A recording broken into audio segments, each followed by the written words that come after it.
launch your Eclipse here. Hello. Okay. And we are going to create several classes today, but let's just do one by one. Okay, let me just make sure we do have that. Good. Okay, so now let's create a project for today.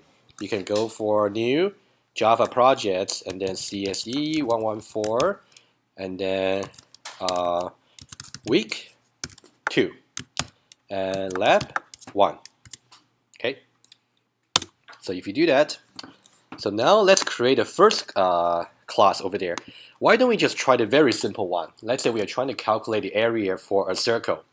Okay, let's try the very simple example. Just to make sure you're comfortable with it. And we can say compute let's say circle area. You want to be as informative as possible. And remember, for the class name, it's a compound word. So the first word should be capitalized. Second word should be capitalized as well. And also, basically, every word has to be capitalized. And we will like a main method to be there. So that's why you will check the box like that. Okay. Yeah, do feel free to stop me if I'm going too fast. Okay, so the lab session is supposed to be informal. Okay, so let's say we are now in this class here, and let's do very simple computation here. Let's say we are not even trying to read anything from the user. We're just trying to calculate the area. So we'd like to, let's say, first of all, let's define pi as a constant. And by the way, you might be wondering why I'm actually capitalizing P and I as uppercases. So again, Java convention. So in the case where in the case of variable, you're supposed to have all lower cases for the first word and capitalize from the second word. But for constant, it should be all capitals. Okay, that's the convention for constant. Okay. Okay, so now we define pi as a constant. Remember, you have to say final, and pi is certainly has the fractional part, and pi. Okay, you certainly have to know for Friday how you can declare a constant, right? Final, type, and the name of the constant, and then 3.14. Let's say that's it. Okay, first of all, let's try the following. If I say pi is somehow reassigned to that. Certainly, you got the error from Java, right? From Eclipse. If you just move your mouse over this red underline, they would say the final local variable, which means a constant pi, cannot be reassigned, right? So that's sort of the constraint for a constant. On the other hand, let's say if you do want to reassign the value for pi, you can simply just remove this final keyword here, and then line number 6 will now be compilable. Okay? But whether that should be a variable or should be a constant is really up to your judgment.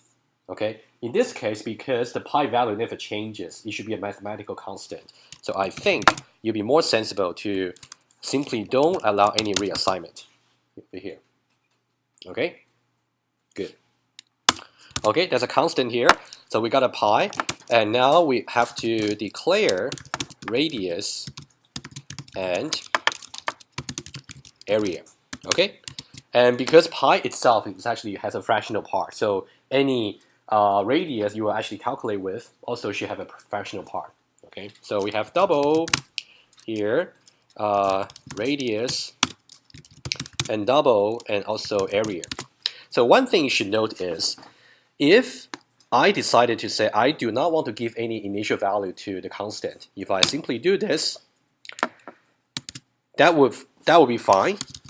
Okay, you can also reassign this to 3.14 just over here. Okay, that seems to be okay. Okay, so but I would say a good style is simply to have 3.14 to have an initial value, so you can see what the constant is. Okay, over here. And now for the variables, so whether to give an initial value or not, again, it's up to you. If you already know what the radius is, let's say if you decide that should be simply 10. You can certainly put 10 over here. But later on, let's say for the second version I'm going to show you, if you want to read the, let's say the input from the user for many times, in that case, you may actually want to leave the initial value of radius unspecified. I'll show you. So let's say we do have that. And now area should be equal to, let's say, radius times pi. Okay? So I hope you're comfortable with writing lines like this already. Okay? So now basically we're declaring one constant, pi, and two variables, radius and area, and calculate the values. Okay? So now we are done with calculating the area, so now we would like to do the following. We would like to say system, let's say this is the output I would like to have, and I'll give you 1 minute to finish the print statements. So let's say expected output is the following. Okay, you would say circle the circle with radius, in this case 10, has an area of, let's say that should be 304, right? That's the output I'm expecting. Of course, you have to make use of the values of radius and area. How do you put a print statement to have this output here? Okay, I'll give you 1 minute and think about try it. So feel free to actually have multiple print statements if you like. You can have a print and then followed by a print line, or you can have a single long print line statements. I'll show you both versions in a moment.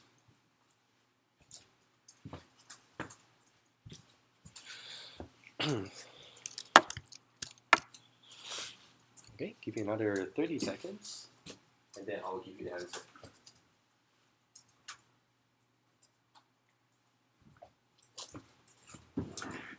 Okay, so there are two versions here. So let's say we want to have a single print line statements. That'll be a little bit long, but that's okay. So you can have system.out.println. Okay, and then we're gonna say the circle with radius, and now we would like the radius value here. So we simply radius,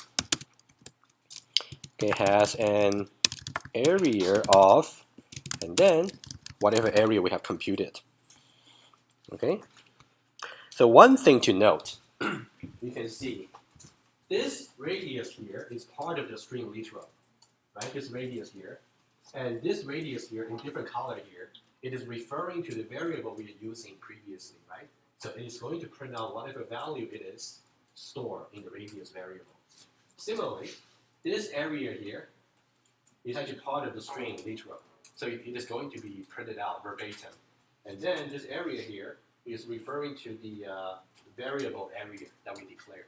So it's going to print out whatever value that is stored in area. Okay, something to really note.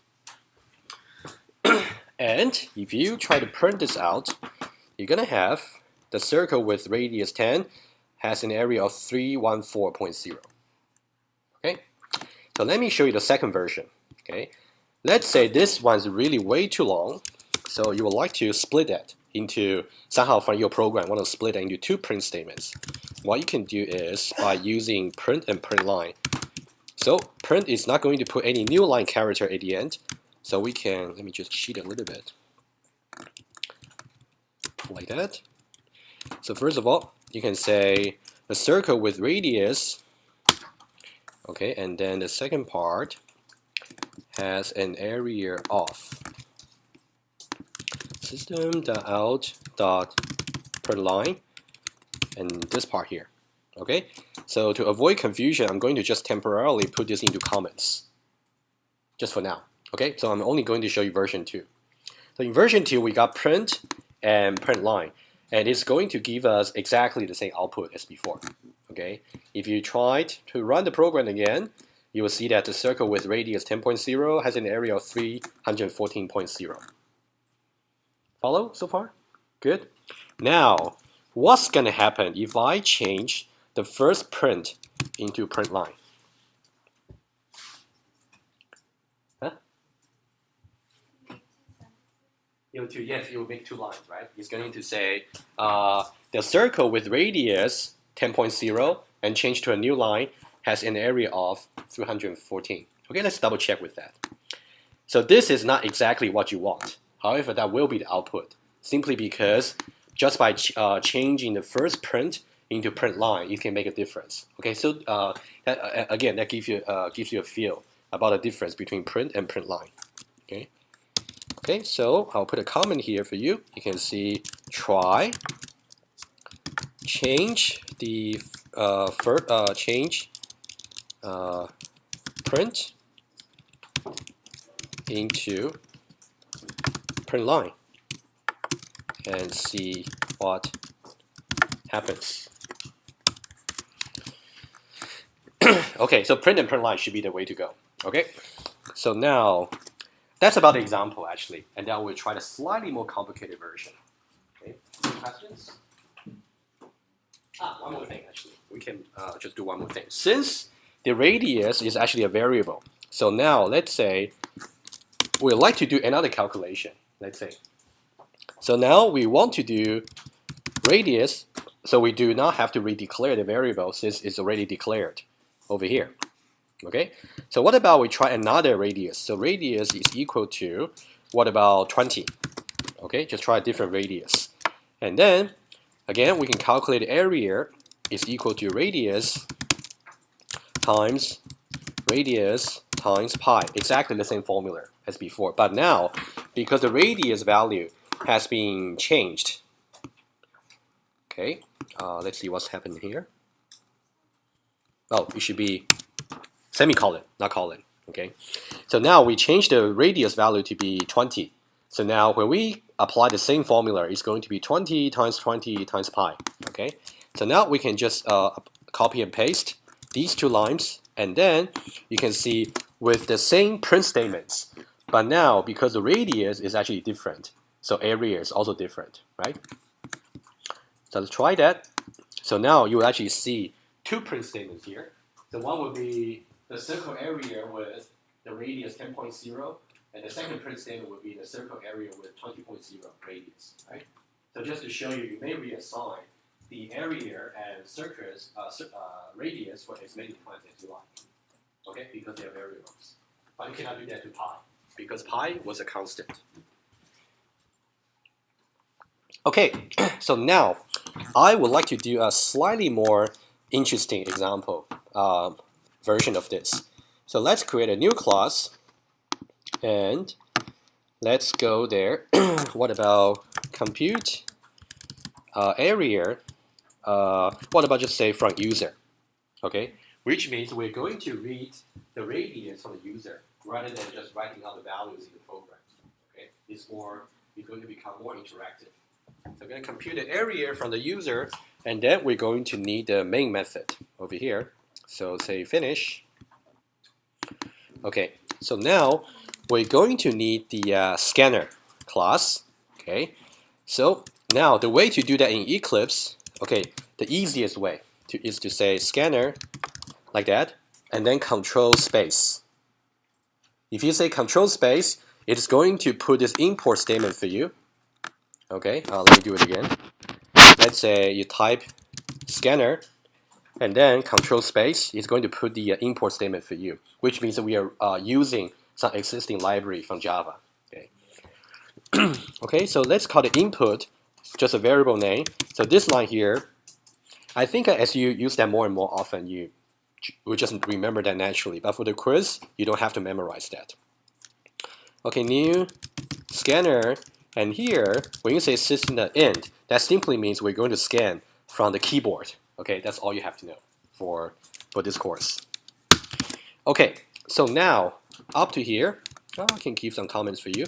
So somehow initialize a variable that allows us to read from the keyboard. Okay, that's basically what this line is trying to do. And now, let's say we are expecting a double value from the user, let's say. So, first of all, let's put a prompt message for the user to say system.out.println, okay, comment first, a prompt for user input, okay. So now you can say enter a value of circle radius. Okay, you can notice that I actually said print line, which means after enter a value of circle radius is printed to the console, there will be a new line after that. Okay, we'll see what happened. Oh, I'll show that to you. So now here comes the critical points. We would like to read the value from the keyboard. Okay, so we have to say input dot next. So here are a few choices here. Typically, you would say either next double, next int, or next line. That's actually mentioned in the slides. But in the quiz, I'm going to tell you these lines already. So you don't have to memorize them. In this case, we would like to read some double from the user. So we'd say input the next double here, and then whatever that's read from the keyboard, we're going to assign that to the radius. So double radius. Okay, so you remember previously, let me just cut this, we simply said 20. That's what we said before. But now we are replacing this right hand side of the assignment by whatever that's input from the user. Right? So just a different source for the assignment. Okay, so now let's not calculate any area yet. Okay, what about just play with that? So let's say system.out.println. Let's say you just entered a radius. Okay, I'll just echo that back. How about that? Just that. Okay, so now many of you might be a little bit confused because we actually have two print statements and also have the input and next double. Let's just see line by line what each line is doing. Okay, I think that's quite important to note. Okay, we got all the three lines, but I would like you to do the following. If you can just highlight these two lines for me. Well, actually, not highlight. I think it'll be easier. Just put double slash over here. Just put these two lines into comments. We want to see what each line will do. So you really appreciate why you need all the three lines.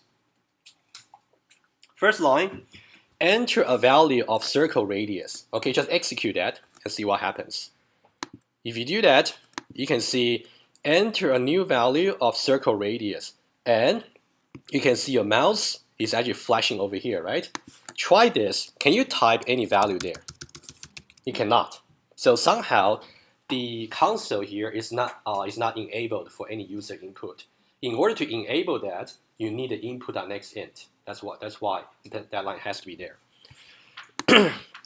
So let me put some comments for you over here. So let me just put this back. Okay, just remove the comments for the second line.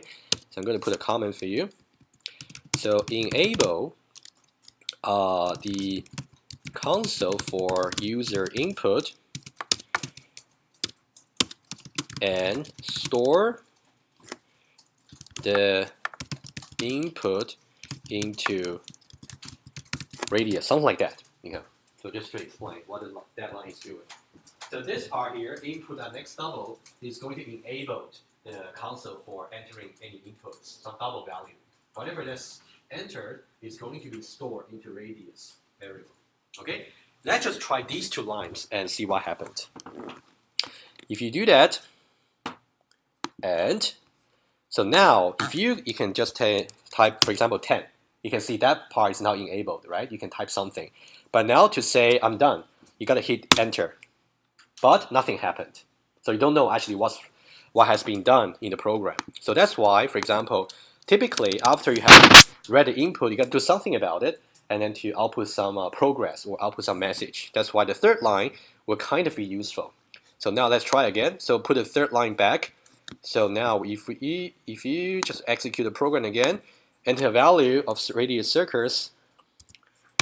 Okay, and then you say 10.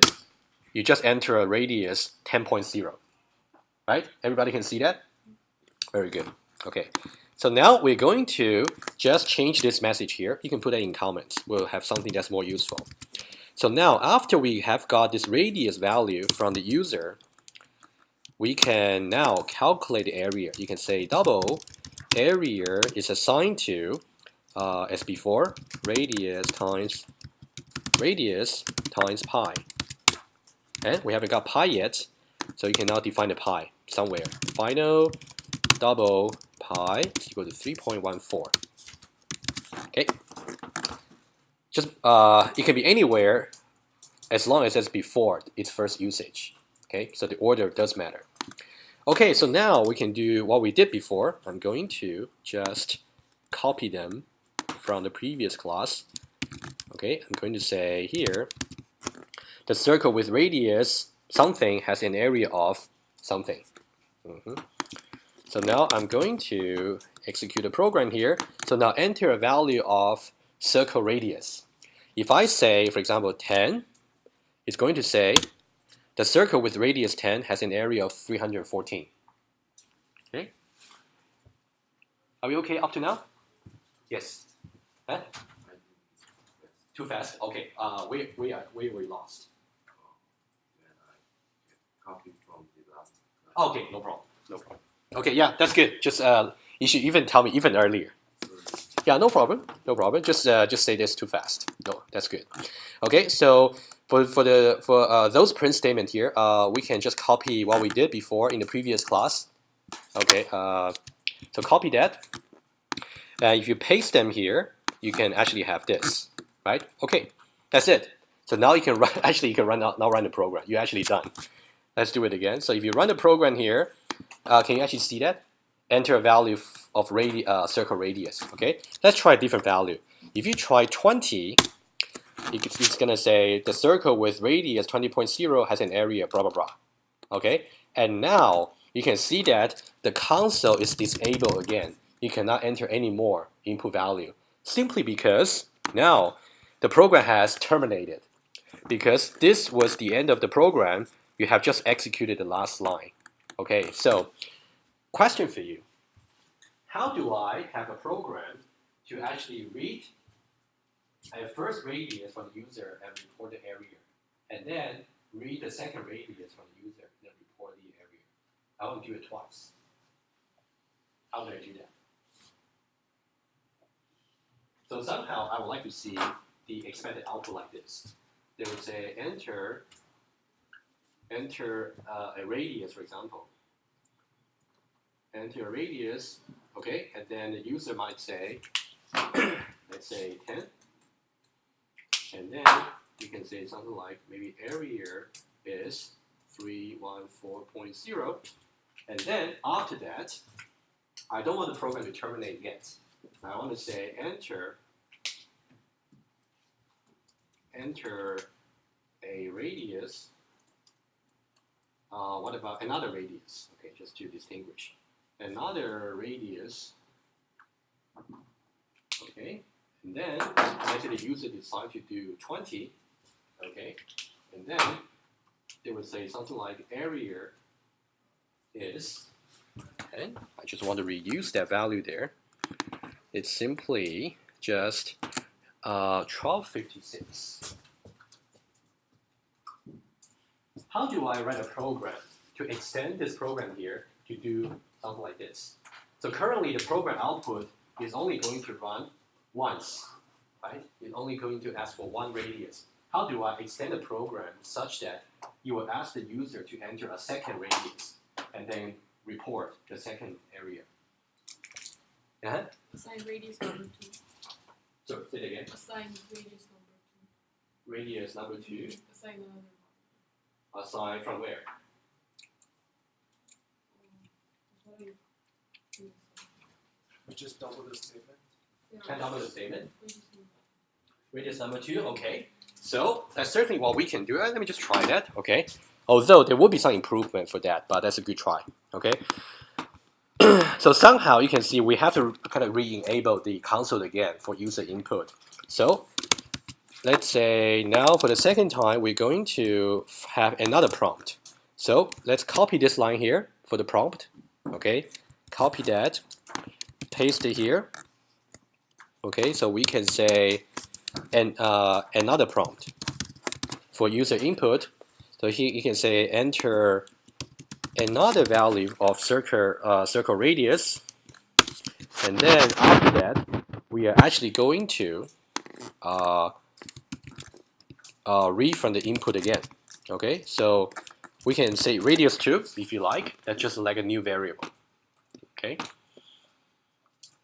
So you can see now we actually got the input from the keyboard twice. First time and second time. So each time you need it, just call the same line over here. Radius 2. And now we can say, so now if I say double area is equal to radius 2 times radius 2 times pi. However, I have an error here. Why? Area is same. It should, yeah, exactly. It should be redeclared, right? So as I said today in the lecture, two ways to fix that.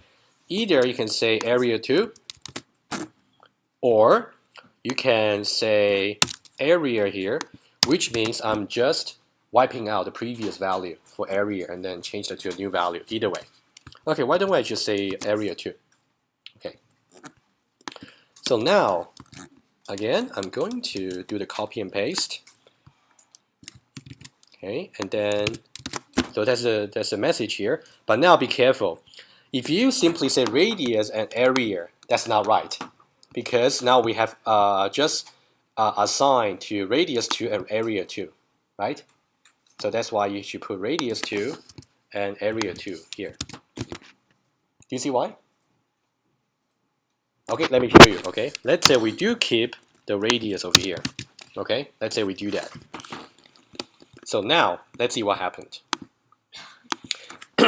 10. That's good. And then they would say, enter another value for circle radius. Let's say I have 20. I should at least expect to see something that's different. But I still have 314.0. This could be a good quiz question, actually. Yeah? Why? Because, let's see. You can see the last print statement here. We are printing out the value for radius and area. However, the second input that we read from the user was actually assigned to radius 2, not radius. Okay? Can you see the point? Okay, so maybe you should watch the video again to actually get a point. Okay? Now, how do we fix this? Radius 2 and area 2, that's an obvious fix. Okay, that's fix number 1. There could be another fix. Think of the doubles and You guys are brilliant. Yes, exactly. So that's why that's the second possibility I would like to show you. Let's say I want to keep this, and then get rid of that, and then change that to radius, which means I'm actually reassigning to the variables, right? I would say, oh, of course, I have to say radius and radius here. The advantage of the second approach I'm showing you now, as opposed to the previous one, is we are not really declaring new variables. And also, we can just apply exactly the same print statements, and it's going to reflect different outputs for us already. Okay? But I wouldn't say which one is wrong or right.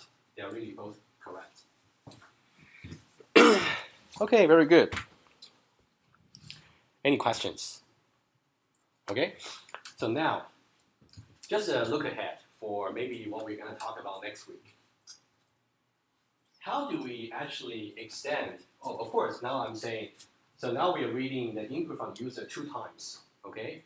Of course, I'm sure you will know how to do, if I ask you to say, the program should read 5 radius from the user. So you can now expect to expand your code to be this long, right? What if I say the following? I would like to ask the radius from the user until they say they want to quit. Which means, maybe the first time, I say enter the radius, the user enter 10, output the area. Second time, they say 20, and then calculate the area, but they haven't said quit. I'm going to keep asking them for as many times as they wish. So the right to stop is really up to the user, not up to the program. How would you do that? No, if statement wouldn't work. That's something. That's why I say it's a look ahead for next week. So that's something called a loop, which we will talk about next week. So once you learn about the loop and if statements, you can do the tic-tac-toe, which I said on day 1. Okay, but don't panic. We'll go step by step. I just want to show you that there are many things which we will show you later on. Okay, that's good for for now. That's example there. Okay, if you have no questions, so why don't we try just another example? Another example I put on the slides is you read the seconds from the user, and then somehow you would like to say how many minutes are there in the seconds and what are the remaining seconds, right? So now let's just create a new class. Let's call that maybe compute minutes. Okay, and then we will also like a main method here and say finish. Okay, this one should be very easy. Okay, so now again, we will need a scanner because we're going to read an integer value from the user. Okay, one exercise for you. Okay, one exercise for you. I would like the following program, which would just be slightly more complicated than the area we just calculated. Let me give you a sample output. Let's say we would like to calculate the area of a rectangle. For rectangle, you need both the width and length, right? So you can say enter the width of a rectangle. Okay, and then the user might enter something like maybe let's say 5. And then your program will go ahead and say enter the length of the rectangle. And then after that, for example, the user might say 4. Okay. Actually, it can be double value. Let's say 5.5 and maybe 4. Okay, so after that, your program is going to say area of a rectangle with, let's say, width 5.5 and length 4 is, in this case, it would be 22.0. Okay, so that's the expected output from your program. Can you write that? Okay, we wouldn't write it today, but it will be a very good preparation for your Friday's quiz. Okay. Should be very easy. Okay, so you can assume both values here are going to be double. Okay, so it could be 5.5, so it can be 4.2, it can be anything. Okay, you're going to prompt for width first, and then the length, and then you're going to calculate the area. Okay, you can try that. I will do something else. Okay, so now we would like to calculate the minutes, the seconds in terms of minutes and seconds. So now again we need a scanner here. Okay, scanner and then control space, and you can just use the input. Doesn't have to be input. It can be input from user. Okay, it doesn't have to be input, or it can just be I. Okay, it's completely up to you. Input from user is equal to new scanner system.in. Okay, so now this one should be very easy. First of all, we need to prompt the user to enter seconds, right? So system.out.println, and now we're going to say enter the number of seconds, for example. Okay, so we will expect the user to enter some integer value here. It could be 300, it can be 200, but it has to be integer. It cannot be double because you don't really have 200.5 seconds. Okay, so now we can say integer, let's say seconds. Okay, it's assigned to whatever. Oh, by the way, in Eclipse, there's also one thing that's very useful. Because we already declare input from user variable, right? It's quite a long name. You don't necessarily want to type it out each time. You can also have that completed for you in Eclipse. Just type one part of that. So you can say input, for example, and then control space. And Eclipse is going to tell you what variables you have declared so far. For example, input from user is one of them, right? You can click on that. It's done. Okay, just take some practice. Okay, input from user dot next int. Rather than next double, now we're using next int. So we're going to read the seconds. Okay, once we got the seconds, remember in the class today we said to actually get the, for example, you got 200 seconds. It's going to be 3 minutes and 20 seconds. And to get a 3, you actually need to get a quotient. And to get 20, you will get a modular operation to get a remainder, right? So very easy. I'll just do it for you. So you say integer minutes, okay, equals, you can say seconds, which is an integer, divided by 16.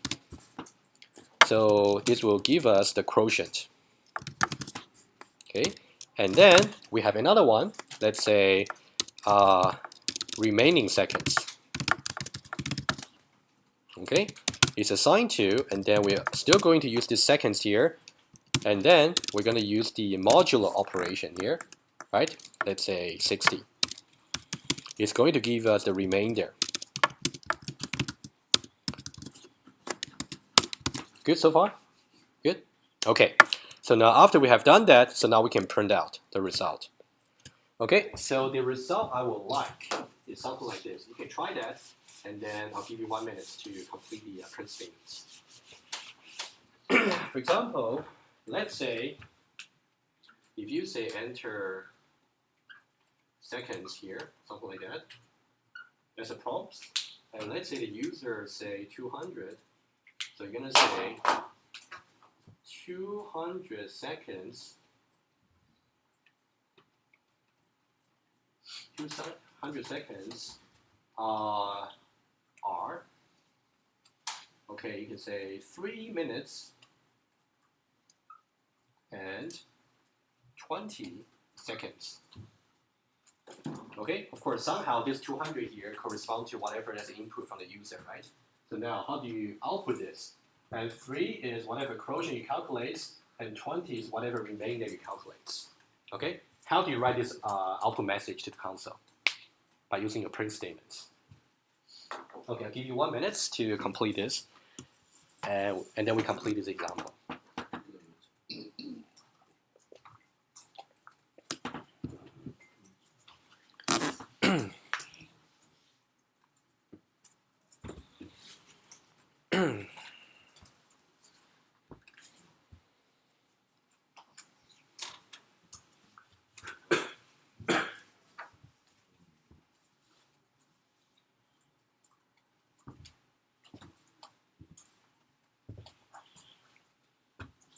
Yeah, one thing you should notice is you can see that the value of 200 here corresponds to the value of some variable in your program.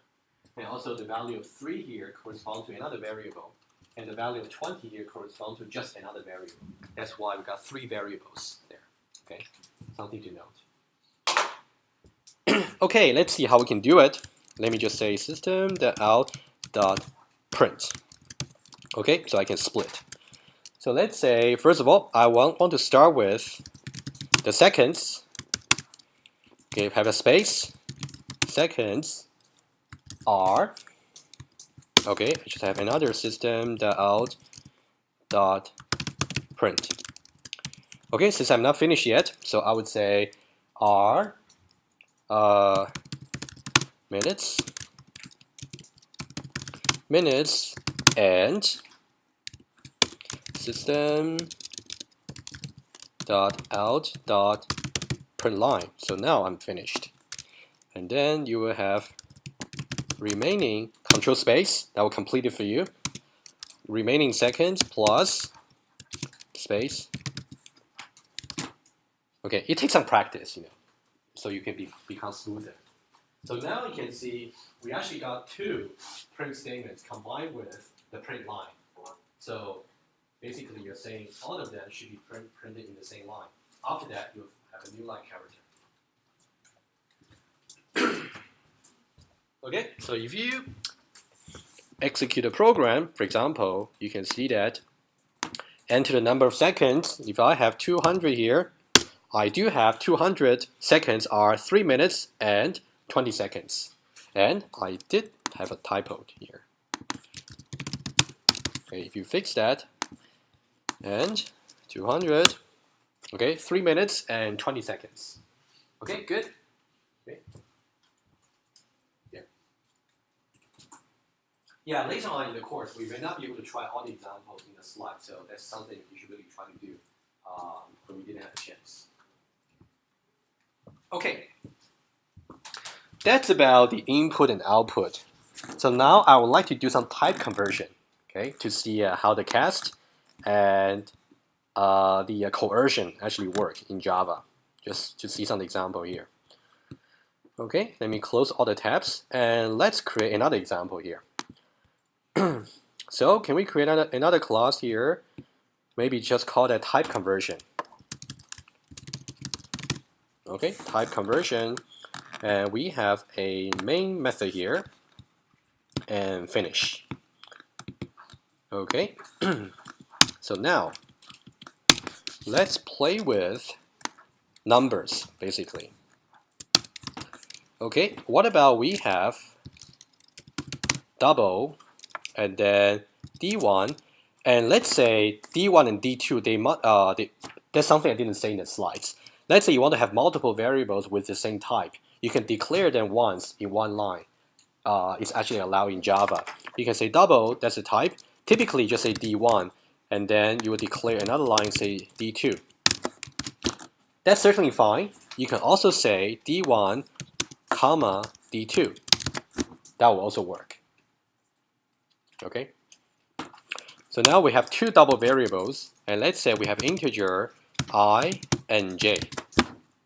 Okay, so we have two integer variables I and j.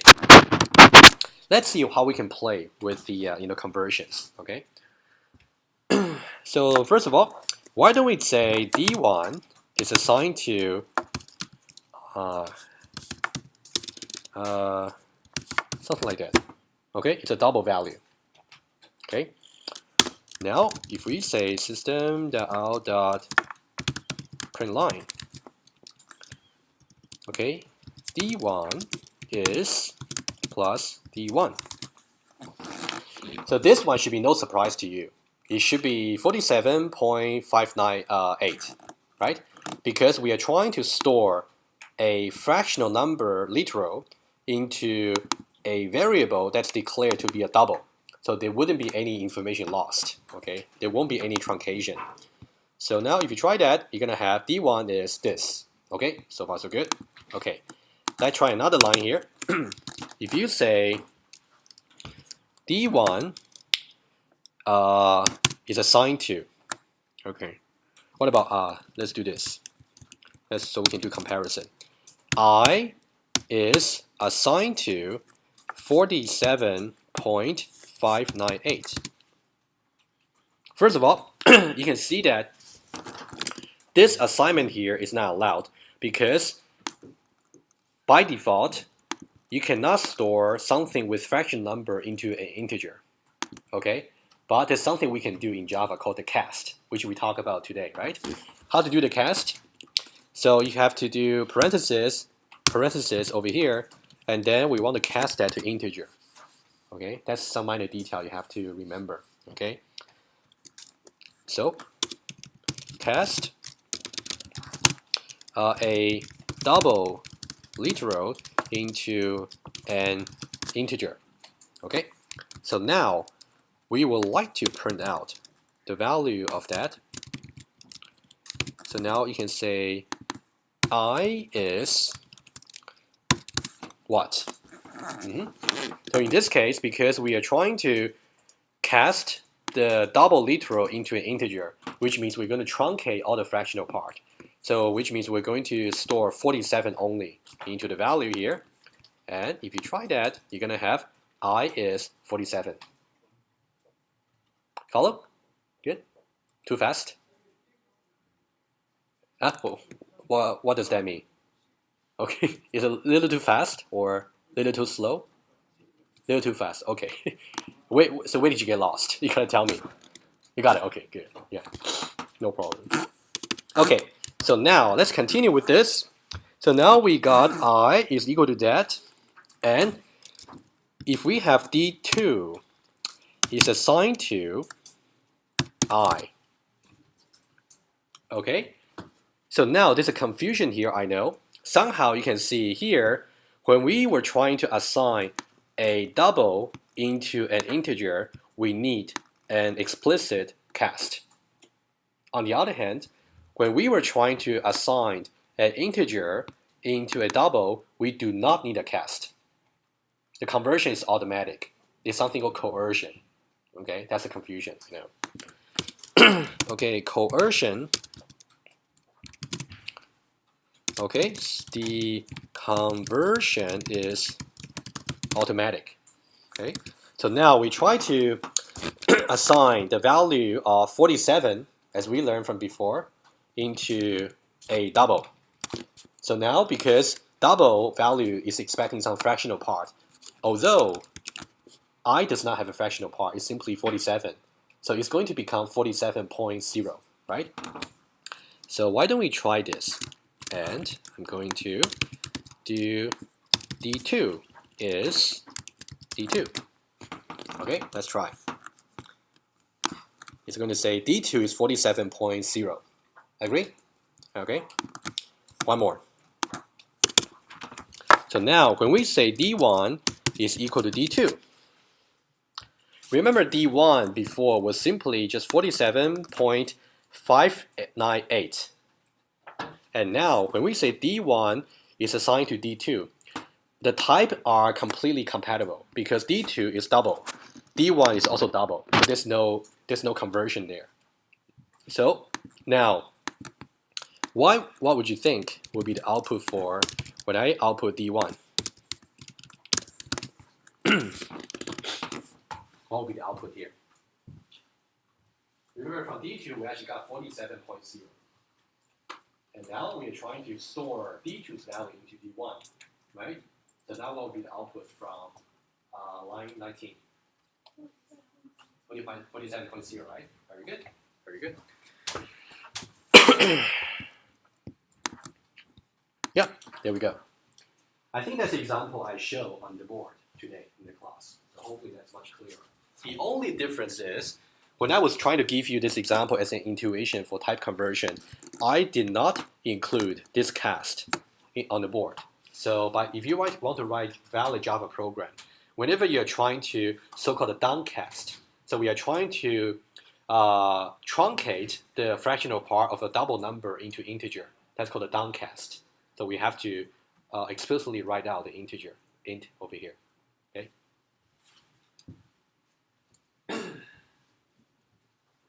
Okay.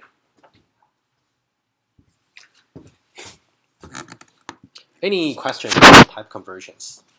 Okay. And up to here, we are okay. Let's do another example here. Maybe let me just do another class. That'll be easier. Okay. So can we just create another class? Let's call that division. And do that. And we have the main method there. So finish. Okay. So now we're gonna have division here. So integer division. Okay. So now let's do the following. Let me give you a quiz now. Okay. System dot out dot print line, and tell me what will be the output from this. Let's say I got 25 and 3. Okay. 25 divided by 3 plus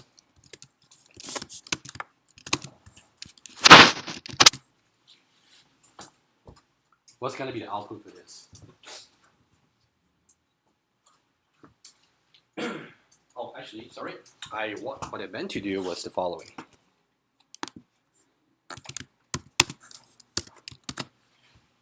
Critical part.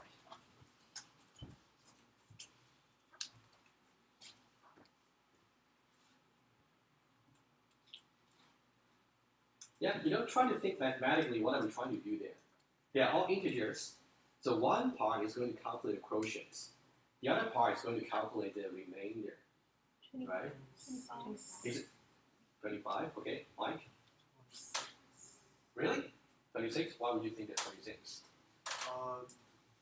The denominator of the denominator cancels out with the times 3 and plus Okay, but modulo 20 modulo 25 is 1, so okay, let's see. So 25 divided by 3 is going to give you 8, right? And 8 times 3 is going to give you 24. 24 plus, yeah. So basically, I'm pretty sure you learned something about this, right? So let's say in mathematics, if you try to do maybe, let's say if you have I, divide what? I even forgot how you like write quotients in math. So something like, if you have I divided by j, so that's the divisor. So multiply by j, and then plus the. I just write in Java. So this is equal to simply I. Okay, this equation here is always the case for integers, right? Because you're simply saying, if you want to do a division here, get a quotient and get a remainder, and then you simply multiply the quotients by the divisor and plus the remainder. It should really give you back the original number that you're trying to divide, right? I think that's a very well-known mathematical property. Okay, just an aside. Okay, so now, okay, let's try this out. It's going to give you 25, okay? Okay, so that's one thing here. So you can put it into comment. That's really an aside. It just came to my mind, okay? Okay, now I will let you do the following. System.out.println. If you have, let's say, 25, let me use a different number maybe. 27 divided by 4. Okay? So now, what's going to be the result for this? 6, right? Because that will be a quotient, a remainder will be 3. Very good. So now, let's say I would like to get the very precise result, which will be 6.75, something like that. Okay, how would I get it? So let's try first of all. So it's going to be 6, very good. So now, there are several ways I can get the precise result I would like. Okay, one thing to note is, I'll put the comments for you, okay? Since, if you can remind me a series that I forgot about. So this is called divisor, right? And what is this called? If you remember. One is called divisor, what about the other one? Okay, never mind. Google might be my best friend. Oh, divisor dividend, right? Okay, but which one is which?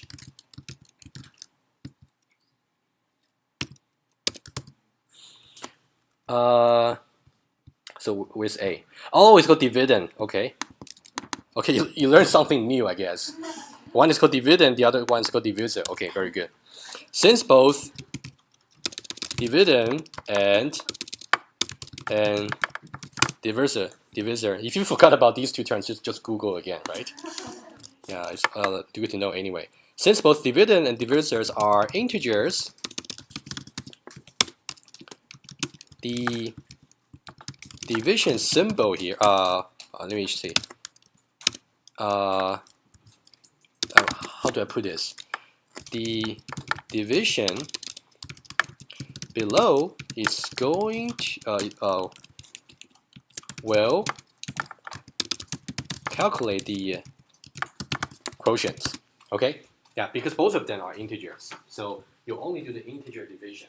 Okay, which means it's going to give you the quotients. And if you somehow want to break this, you just have to make one of the either divisor or dividends as a fractional number. Okay, that's sort of the rule in Java. And of course, there are many ways you can do this. Let me show you all the possible ways. Okay, either you can put 27.0 here. Okay. Okay, now you can say since the dividend is a fractional number, the division below will calculate with I'll just say precision. Okay, you will actually know what precision means. Okay, let me try that. Let me just make it a little more readable. Okay, we can put a message here.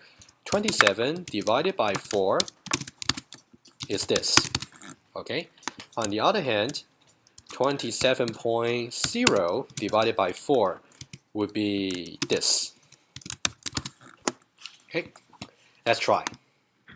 Okay, you see, this one is 6, the other one is 6.75. Right? That actually makes a difference. Okay, can you imagine what might be another possibility rather than changing this to be 27.0? Cast will be another one, but what about an even easier one? Oh yeah, you guys. Yeah, I'm very glad you actually listened to my lecture. But there's another way, kind of similar to this.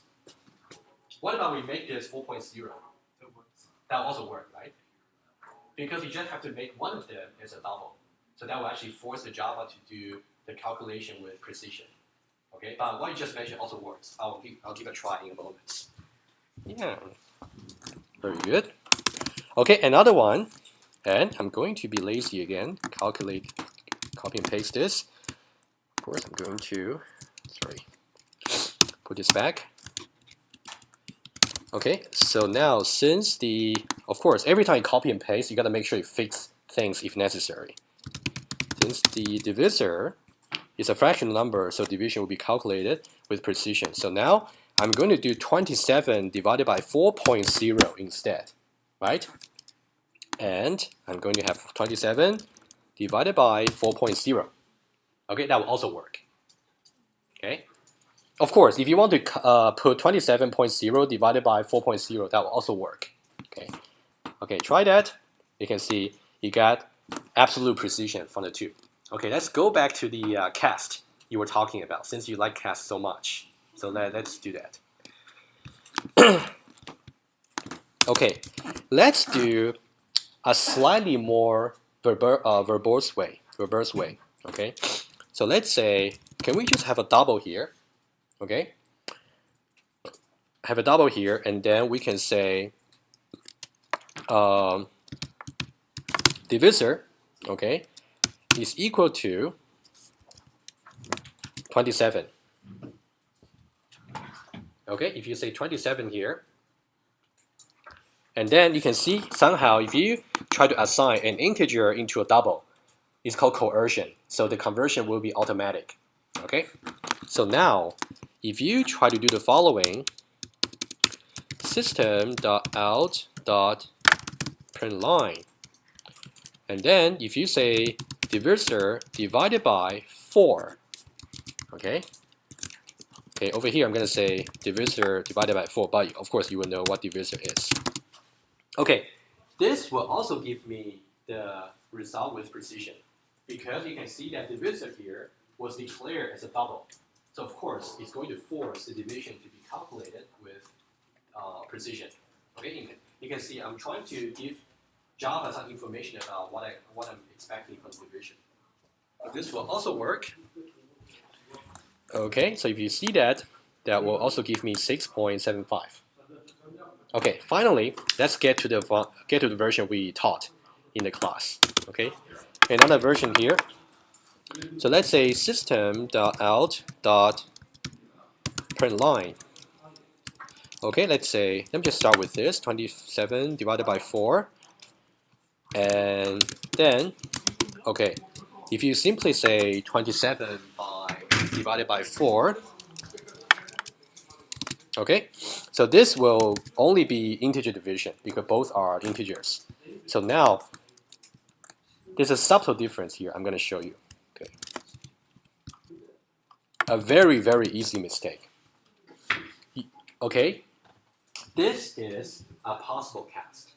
Okay, let me just put another line which looks very similar. I'm sorry that these two do make a difference.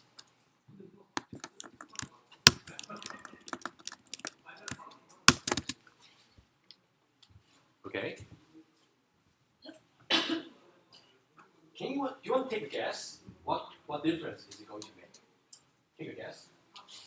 You can see somehow for the second line here, I'm trying to add another pair of parentheses around the cast. This cast commander is and within the parentheses. Okay, you mean the cast actually happened within the parentheses. So we'll have an integer instead. Not quite. No, not integer. Double actually. We are casting at double, right? But the answer. The answer, which answer? You mean this one or this one? The lower one. The lower one, you said that should be just maybe 6. Okay, that's your answer. Okay, that's good. Good try. Okay, do you want to say something? I think it will be both of them will Uh-huh. 6. 7-5. Okay. No. Only one of them will be. Only one of them. Okay. Yeah, it turns out there was a typo on my slides. I'm going to fix that, and then I will tell everybody about the typo. Okay. So now, let's just try that and see what happened. First of all, let me just put this in here so we would know which output is which. Okay, let's try. Oh, turns out I was wrong. Sorry, I was wrong. Okay, you're absolutely correct. So it should be 6.75. I was thinking about something else actually. Maybe sorry. So my slide was actually correct. Sorry for the confusion here, but I believe if you try this one, okay, very good. Maybe what I meant to try was this one.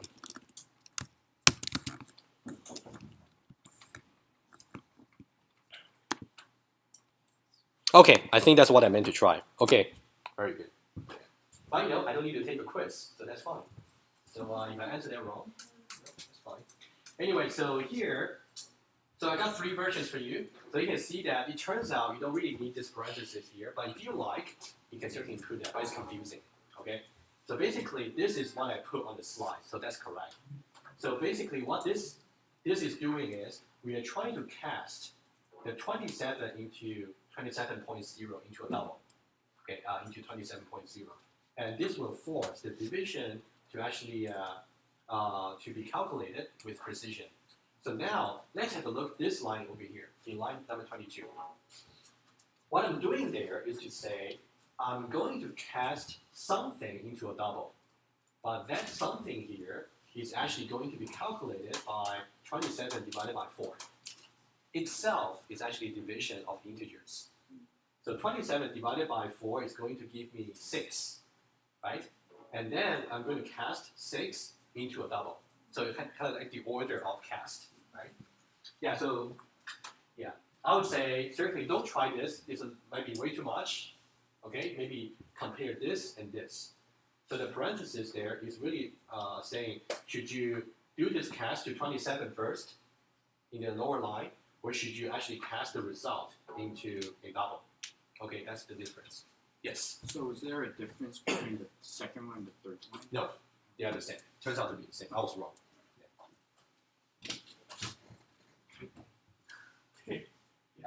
Yeah, you realize I'm actually quite often I'm wrong. Yeah. I'll try to minimize the mistakes, but I do make mistakes sometimes. Okay, very good. That's why we always have to try on the Eclipse to actually confirm. Okay, that's about the type conversions, and now we're going to talk about something new.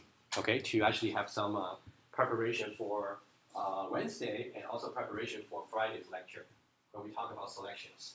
Let's just do some examples first. Okay, so now we do have some time. So what about maybe for about 15 minutes, we can do the example. Okay, so now let's have another class, new and class. What about Boolean values? Okay, the Boolean should be spelled like B-O-O-L-E-A-N, Boolean.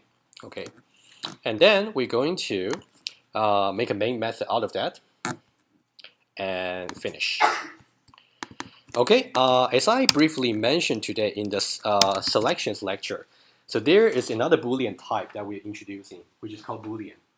And just like integer, double, or string in Java, those types are very big. They contain many possible values. But for Boolean, it's incredibly simple, only true and false. So they're both keywords in Java. Let's just try the simplest example, okay? Just for values, the literals. So print the two literals of Boolean. Okay, so now you can say system.out.println. Okay, you can say true is true. Okay, you can see it's actually highlighting another color. So true is really a keyword in Java. And then you can also say system.out.println. False is false. Okay, the output is not very exciting. You simply say true is true, false is false. Okay, I'm just trying to say here, this is the string literal in your print statements, and this is the string value for the true keyword in Java, the literal. Okay, but what is so special about Boolean? Every time when you're trying to express in your, let's say for now, every time when you're trying to express some relations between numbers, then the result is always Boolean. Let me show you what do I mean by that. So let's say system.out.println. Now, is it the case that 3 is greater than 0? It is the case, right? If it is the case, plus, and then we say 3 greater than 0. So you have to use a parenthesis around to actually tell the Java compiler you should really evaluate this part first. Okay? So this, remember we were talking about relational operator, greater than, equal to, less than, etc. Also equal. We'll try. And now we're trying to tell the Java compiler to evaluate the result of this relation. 3 is greater than 0. Let's see what's going to be output. So 3 greater than 0 is true. Okay? Every time when you're trying to compare something using the relational operator, it's going to give you a Boolean value, either true or false. Okay? So on the other hand, if you try the following, let's say 0 larger than 3 is, so you 0 here, 3 here, and it's going to give you 0 larger than 3 is false. So either true or false. Okay, so far so good? Yeah. Okay, let's do another one. So let's say system.out.println. Since we already used 3 and 0, let's stick to them. Let's say here we would like to compare to see if they are equal values. 3 equals 0. Are they the same number? Apparently they are not. So you would say 3 equal 0. Remember, single equals for assignments, double equal is for comparison. And don't forget the semicolon here. And now, if you run it, 3 is equal to 0 is false, right? That makes sense. Finally, we would like to say that these two are different numbers. The way to say if they are different number is by saying not equal to, and that's using the exclamation mark in Java. Okay, 3 not equal to 0 here, and then if you execute that, you're gonna say 3 not equal to 0 is actually true. Are we okay so far? So I'm just trying to show you different relational operators. Okay, so now we kind of get a basic sense about how the Boolean values work. How do we store the values into the Boolean variable, since it's a type? Very similar, very similar. Okay, can we just put this fragment here, select them. There is another shortcut in Eclipse, yet another shortcut, to actually put a block of code into comments. What I showed you before is simply just select the section you would like to comment, and then go to source and add block comments, right? there's another way to do it if you prefer. Okay, select this segment here, Control and / to see if that works. Control and /. You know, / should be, in my keyboard, it's kind of close to the right shift key. What's that in your key? Should be similar, right? Yeah. Does it work? Okay. Let me show you again. Don't panic. So. Okay. So select that block over here. Control, and if you're using Mac, it should be Command, not Control. Okay. Command. Oh, sorry. Control and then /. So if you're using Windows, it will be Control and /. If you're using Mac, it will be Command /. Okay. Give it a try. Okay. And now that's how you put the things into comments. Let's say you would like to remove the comments. Very convenient. Select the same block and just enter the same shortcut. Control /, and now you can remove the comments. Okay, good. Okay, but I do want to put it into comments. So now let's see how we can use Boolean variables. Okay, so now the way to declare Boolean variables, very similar to how we declare integer strings, double. Just say Boolean. So Boolean in all lower cases, it's a keyword in Java. If you program in C, I don't think they have Boolean, right? Yeah, usually they just use 0 and 1 for kind of Boolean concept. Anyway, okay, let's say comparison result, okay, is equal to let me just put it like that, okay. Okay, so now I would like to say the first comparison I would like to do is to say comparison result is going to be assigned something that is either true or false, right? Of course, I can simply just do true. Okay, I can do that. And if you say system.out.println and then comparison result, comparison result. Okay, so now if you simply just execute a code, you're going to, I can also put these two lines into comments just to avoid distraction. Okay, so now I'm going to see comparison result true, right? Maybe I should say is, that's better. Okay, comparison result is true. Okay, not very exciting actually, but I can do another one here just to show you. So now if I assign that to false, which is also allowed because true and false are the only two literals for the Boolean type. Okay, so now I'm going to have, you can see comparison result is false. Okay, so now let's do something that's more exciting. So, so now we can have comparison result is assigned to 3 greater than 0. Okay, this might be something that needs some explanation here. Okay, let's just finish that. Let me just scroll that up a little bit. Apparently, we're trying to do an assignment here. So the left-hand side is a variable, the targets. And the right-hand side is somehow an expression. And we are using a relational operator for the expression. Since it is a relational operator, so the result by definition is going to be either true or false. We're going to compare numbers. In this case, we say the result for 3 greater than 0, whether that's true or false. Store the result into this Boolean variable here. Okay. And now we're going to have system.out.println.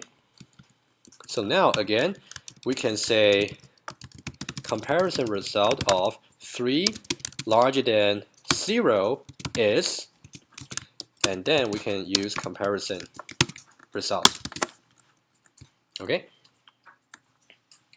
You can see somehow this corresponds to the previous print statement we have. So now I'm just trying to show it another way. So now you have 3 larger than 0 stored into the variable, and then we're going to print the result out. And 3 larger than 0 should be true, right? Which means true will be stored into the comparison result. Okay, is it good? Yeah. Are we okay? Good. Okay, so let's try that. Okay, 3 larger than 0 is true. Okay, let's just do one more. Let's do something that's actually false. Okay, so now we can do, what about the comparison result? We are going to reassign that to 0 larger than 3. Okay, comparison result of 0 larger than 3 is, apparently, it's going to be false. Okay? Boolean values. Okay. Okay, that's about the Boolean values I would like to say. Okay, you can just have different comparison here. We can just do one more, just slightly, to give you another example. Comparison result is equal to, I'm not sure if this is true or false, but I'm just going to make it up. So 23 plus 4 times 6 mod 9 is less than or equal to, I'm going to have something very similar, mod multiply, and then let's say 23 plus 6, for example. Okay, just a complicated expression, right? So apparently, well, of course, the exact value is not really the point. The point is you can have complicated expression on the two sides of the relation operator. So here is the less than or equal to. So on the left-hand side, we have some complicated expression for calculating an integer. On the right-hand side, we also have another complicated expression for calculating another integer. And we want to compare to see which one is larger. If it happens that this is less than or equal to that, it will be true. Otherwise, it will be false. Okay? You can try it out and see if that's true or false. Okay. Okay. If you have no question, I'll move on to one more small example for if statements, and then we'll continue on Wednesday. Okay. Okay. Questions? Yes. Oh yeah. You can write it as well. Of course you can. But of course I'm going to do a copy and paste over here. Like that. Okay, you can do the copy paste yourself. You can have something like that. It turns out it is true. Turns out it's true. Well, you can verify that, also on the paper. Okay, good. Okay, let's have one more class here. What about just say simple if statements? So if statement is going to be the topic on Friday, but for today and Wednesday, we're going to do some examples on if statements, so it'll be much easier on Friday. So simple if statements here, and then we have a main method here, and finish. Okay, let's do the very, very first example for you on the if statements. Okay, very simple. Okay, the syntax, why don't we just, without presenting to you the formal syntax, why don't we just learn from the examples? Okay, so if is actually a keyword in Java. Okay, after the if, you have to do a pair of parentheses and then a pair of brackets. Okay, and then hit the enter within the curly brackets, like that. Okay, so now what's inside here, what's inside the parentheses, has to be a Boolean expression, which means it has to be something that will evaluate to either true or false. Okay, and inside the brackets can be anything you like. Well, when I say anything, I'll elaborate on that, what I really mean by anything. Okay, so let's say this. If, so let's try some Boolean here. You can say, let me have some integer before that. Integer I is equal to some value here. Let's say 10. Okay, let's say if I is positive, okay, I'm going to print something. system.out.println. Okay, I'm gonna say i's value is positive, just that. Okay. Otherwise, so this also a keyword for otherwise, like else. If i's value is actually greater than 0, then I will print out i's value is positive. If it is not, I'm going to say it is either 0 or negative, right? That's sort of, yeah. You can simply say not positive, okay? So now, very briefly, what this is going to do, depending on how I larger than 0 in line number 5 is going to evaluate into. If it evaluates to true, then we're going to execute the first print statements. If I is greater than 0 evaluates to false, then we're going to execute the second statements there. Okay? In this case, because I larger than 0 is indeed true, so that means we're going to execute the i's value is positive statements, right? So now we can try to say execute it. I's value is positive. Okay? So now, for example, we can change this into -10. Just change the i's value here to -10. Re-execute your program, they would say i's value not positive, right? So that's the very first example of if statements. Okay? Let's make this program slightly more interesting, and then I'll let you go. Slightly.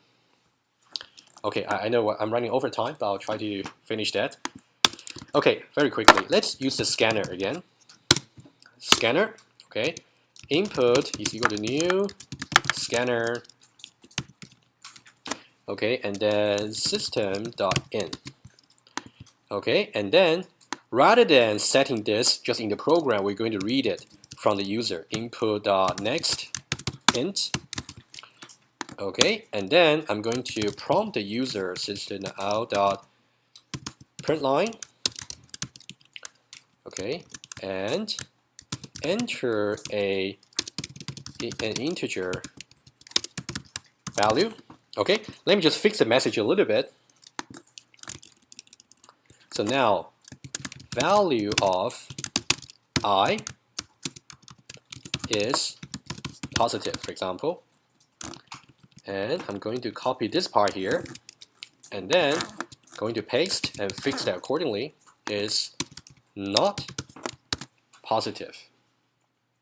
Okay, so now it'll be more interesting because now you can really play with the program by enter the input. Yeah. So now if I execute the program here and then enter an integer value here, so if I say 10, value of 10 is positive. And if I try 0, value of 0 is not positive.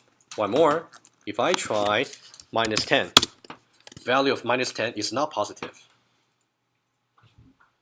Okay, it's a very simple program, but somehow illustrated if-else statements. On Wednesday, we'll continue with this thing here and show you more complicated structure for the if statements, and then we'll do one example, okay, interesting example actually. Okay, thank you for your patience, and if you have no further questions, I'll see you on Wednesday. Okay, I'm going to upload the video tonight, so if you cannot really follow, then you can still watch the video to catch up. Okay, but certainly the if statement is not covered in the quiz number 1. So yeah, good. Okay, see you on Wednesday.